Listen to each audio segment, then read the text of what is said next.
Donc là, ouais, en fait, j'en profite d'être ici pour pouvoir un peu vous raconter mon aventure en Nouvelle-Zélande et vous dire donc à quel point c'est énorme ici.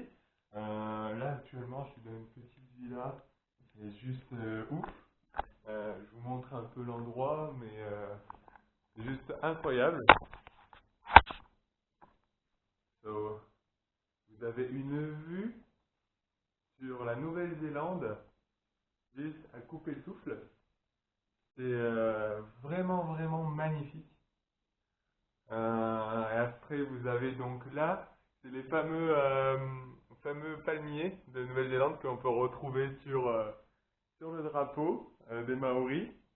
Voilà, et puis ensuite, alors voilà la magnifique villa dans laquelle je me trouve. Donc en fait, donc si je vous montre tout ça, c'est pour vous montrer à quel point vivre une aventure peut être pleine de surprises et vraiment, vraiment enrichissant. So, en fait, donc, je vais vous un peu raconter mon voyage jusqu'à maintenant parce que ça fait juste une semaine que je suis en Nouvelle-Zélande et déjà tout ce qui s'est passé, c'est juste incroyable, ok? Donc en fait, faut savoir que dès le premier jour que donc j'atterris ici, j'étais déjà fasciné par, comme on a pu le voir précédemment, les maisons sur les collines. Mais genre ici, en Nouvelle-Zélande, toutes les maisons sont sur des collines en fait. Parce que c'est pas plat du tout. Donc les gens ont dû s'adapter tout simplement à leur environnement. Et c'est juste fascinant, ça crée des décors à couper le souffle. Et vraiment, il faut voir ça une fois dans sa vie. C'est vraiment unique et nulle part ailleurs. Vous venez ici et vous voyez des maisons totalement, mais totalement entassées les unes sur les autres. Donc déjà, c'est la première chose. Surtout que l'avion, quand il atterrit juste à côté de ces maisons-là. Ensuite, ça a été le fait de la première rencontre avec les kiwis. Alors non, les kiwis, ça peut être oui le fruit, ça peut être aussi l'oiseau qui est populaire de Nouvelle-Zélande, mais là je parle bien des habitants de Nouvelle-Zélande. Donc les kiwis, c'est des gens mais juste adorables. Il faut savoir, enfin moi pour moi ils ont le cœur sur la main. Dès que tu as besoin de quelque chose, ils prennent du temps pour toi, ils t'expliquent des choses. Si tu es perdu en ville, il y en a toujours un qui va sortir. Même son téléphone, même si c'est un kiwi qui vient d'ailleurs, de genre Christchurch ou d'Auckland, d'une autre ville, et qui connaît pas Wellington, il va sortir son portable, il va regarder, il va dire, ok, attends, je regarde, ah bah tiens, j'ai remarqué la bibliothèque par exemple, bah, elle se trouve là. Et c'est le genre de choses, c'est juste génial. Ce côté humain est fascinant et le fait de discuter avec les étrangers, ça te donne une valeur à toi-même, ça te transmet une valeur qui est juste incroyable. Donc ça, c'est le premier point que je voulais dire. Parce que quand je suis arrivé, tout de suite, j'ai eu face à des Kiwis, à des Néo-Zélandais, normal. Et, et franchement, leur accueil était juste mais top.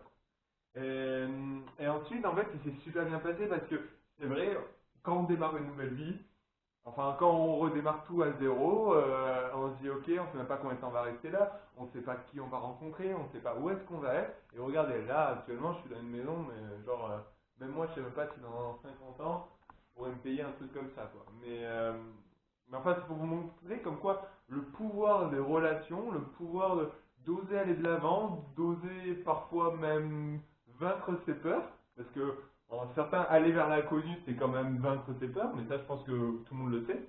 Et bah, c'est tout simplement ouf parce que ça te ouvre des portes.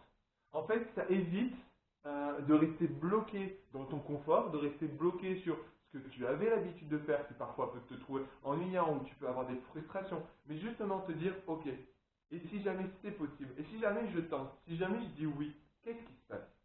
Et dans ce contexte-là, je ne veux pas dire qu'il faut être inconscient, mais parfois, il faut suivre son instinct. Et si on sait au fond de nous que ça peut nous apporter énormément de choses, alors qu'il ne faut pas hésiter à le faire. Donc voilà. Donc pour en revenir donc à mon voyage, donc je suis arrivé directement à mon auberge de jeunesse. Donc super. Donc déjà, c'était bizarre. On sort dans la rue, on a l'impression d'être au Canada. Je vais vous montrer quelques vidéos là de la rue à Wellington. Et on peut voir alors, des bus jaunes, on voit les gros feux, comme même aux États-Unis, les passants. Alors c'est marrant parce que quand on traverse la rue, il y a une sorte de bruit électronique pour dire qu'on a le droit de passer. Mais c'est ce que je délirais avec des gens, je disais, mais on a l'impression qu'on est dans un jeu vidéo où il faut appuyer pour déverrouiller quelque chose et puis ça fait vraiment le même bruit du genre...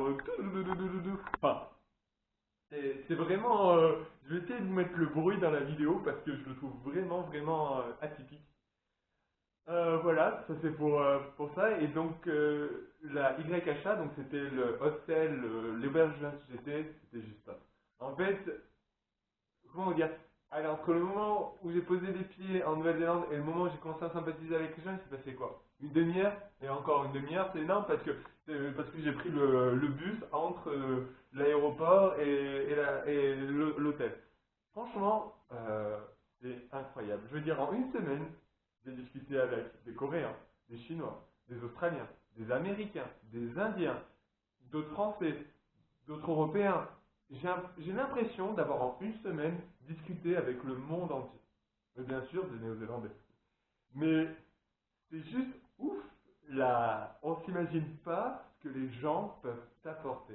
Et des quatre coins du monde, hein, tu délires sur certaines choses, sur certains trucs qui sont tellement incroyables que, franchement, après t'en ressors, tu te dis, purée, mais c'était la plus belle soirée de ma vie. Mais j'ai l'impression que depuis 7 jours que je suis ici, c'est tous les soirs la plus belle soirée de ma vie. Parce que tous les soirs, il se passe un truc qu'auparavant, durant mes 21 ans, je n'avais jamais fait. Petit exemple. Avant-hier, j'étais à une danse. Non, j'étais à une danse. J'étais chez un particulier donc pour m'héberger. Donc j'utilise le site Couchsurfing, pour ceux qui ne connaissent pas, qui permet de se faire héberger par des habitants de Nouvelle-Zélande. Bon. Et j'étais sur site, donc j'avais demandé donc à un Indien de Nouvelle-Zélande, donc qui vit ici depuis 10 ans, s'il pouvait m'héberger. Ok. Et puis, alors déjà c'est fascinant parce que quand tu arrives, donc il est chauffeur taxi ici en Nouvelle-Zélande, et quand tu arrives chez lui, euh, il y avait toute la famille et ils mangeaient tous sur un tapis par terre, exactement comme en Inde. Et rien que ça déjà, ça te montre le pouvoir de la culture, te montrer que vraiment on est tous différents sur certains points et dans notre éducation, je veux dire, dans notre manière de vivre notre vie, on va être différents. Et le fait d'avoir été avec cette personne et d'avoir pu partager ce repas, à manger avec les mains, oh, qu'est-ce que c'était bien, qu'est-ce que c'était différent, qu'est-ce que c'était cool, parce que tu découvres d'autres choses. Alors, certes, c'était hyper épicé. Genre, on a une discussion là-dessus. Moi, j'ai l'impression que pour moi, c'était du 8 sur 10 sur une échelle d'épices, tellement que ça me brûlait à l'intérieur du corps. Et pour eux, c'était même pas du 2. Même pas du 2, mais en même temps, ça se comprend quoi. S'ils mangent tous les jours des épices, ça se comprend. Donc, c'était énorme. Et où je veux en venir, c'est que juste après avoir mangé, il y a son pote, donc à mon hôte, qui nous a proposé d'aller danser avec eux. Ça fait genre 3 semaines d'affilée qu'ils vont danser chaque jour, un jour dans la semaine, une danse qui est entre le tata et le rock, le so rock. Et il nous dit, bah vous avez qu'à venir. Il me dit, tu veux venir? Je dis, bah écoute, pourquoi pas? Je dis, je vais quand même demander à mon hôte parce que l'essentiel c'est quand même aussi avec Couchsurfing, c'est de rester aussi avec son hôte. Et mon hôte il dit, bon j'ai jamais dansé de ma vie, j'espère juste une chose, c'est qu'il n'y aura pas assez de filles pour que je puisse pas danser et rester sur le côté. Malheureusement pour lui, il y avait suffisamment de filles et on a pu vraiment s'amuser. Et c'était impressionnant parce que je me suis éclaté. C'est-à-dire qu'en France, j'ai déjà eu des initiations de danse, mais jamais comme ça. Jamais. Déjà, un anglais, quand il va te parler dans une pièce, ça résonne. Alors toi, tu es là depuis juste une semaine, tu comprends rien. Mais tu te focalises beaucoup plus sur les gestes, sur le visuel. Et du coup, tu apprends, j'ai envie de dire encore mieux. Parce qu'en France, j'ai tendance à, bah, comme tout le monde, à écouter aussi les conseils de ce qu'il dit à l'oral. Mais du coup, bah, t'es perdu parce que tu penses à ce qu'il a dit, à ce qu'il a fait, autant avec ses jambes, autant avec ses mains, autant avec ses pieds, avec son corps. Donc c'est très dur et il me faut énormément de temps pour assimiler un pas. Ici, bah, du coup, sans le vouloir, bah, j'écoutais moins, mais j'étais beaucoup plus sur les pas et je gérais beaucoup plus. Et ça m'a fait aimer la danse. Ça m'a ouvert sur le fait que, bah ouais, c'est cool la danse, quoi. Parce qu'avant, je me disais, non, de toute façon, c'est pas quelque chose pour moi. C'est trop compliqué, et puis il faut être vachement synchro des pieds et des mains. Non, non, en fait, la danse, c'est super accessible. Il faut juste un minimum de concentration. Mais enfin, comme tout autre sport, comme toute autre chose. Et enfin, vivre cette soirée avec eux, ça a été juste unique. Donc, je pourrais vous parler pendant des heures et des heures de mon aventure parce que j'ai jamais passé autant de temps, par exemple, dans une bibliothèque pour chercher du travail parce que cette semaine, ça a été ça, mon premier objectif. En 2 jours, j'avais tous les papiers administratifs qu'il me fallait pour la banque, pour le téléphone, pour tout ce qu'il me fallait. J'ai discuté avec des gens, mais juste fascinants. Pour ce qui est de la nourriture, c'était les noodles. Donc, non, j'ai mangé un peu de tout, surtout mon hôte d'aujourd'hui qui me fait découvrir mais des choses de dingue. Autant le fromage, le vin. Le vin de Nouvelle-Zélande est juste top, franchement. Là, moi, c'est le pinot noir que je connais, par exemple, mais c'est juste hyper bon. Et puis, bien sûr, je voulais pouvoir finir sur juste les rencontres. Mon pote que je m'étais fait déjà par le disco surfing, que je connaissais du coup que par internet, et donc j'ai rencontré quand je suis arrivé ici, qui est juste mais un mec adorable. Euh, il s'appelle c'est Johnny. Et non, pas comme le chanteur, mais, euh, mais que avec 2 N et un Y. Voilà, bon, ça c'était pour la petite anecdote. Mais enfin, c'était super. Donc j'ai passé une soirée avec Johnny, cette hôte de couchsurfing, et on a regardé la télé, on a mangé des pizzas. Enfin, c'était trop bien parce que t'arrives au bout de 2 jours et c'est déjà ce que t'es en train de faire. Et un autre soir, on est parti pareil à une pizzeria, puis à un bar à vin, puis on a regardé un concert. Le troisième jour que j'étais là, j'avais l'impression que, c'est pour ça que c'est ce que j'avais un peu écrit, c'est en très peu de temps, j'ai l'impression de me sentir chez moi sur cette île. Et pourtant, c'est dingue parce que c'est juste l'endroit à l'opposé de là où j'habite, quoi. Tu veux aller plus loin pour la France, tu trouveras pas, ou peut-être des îles encore plus paumées après dans le Pacifique, mais c'est très difficile. Et franchement, bah, vivre toutes ces expériences, c'est magnifique. Donc voilà pour le côté relation. Et bah, pour le côté environnement, ouais, la Nouvelle-Zélande, c'est juste dingue.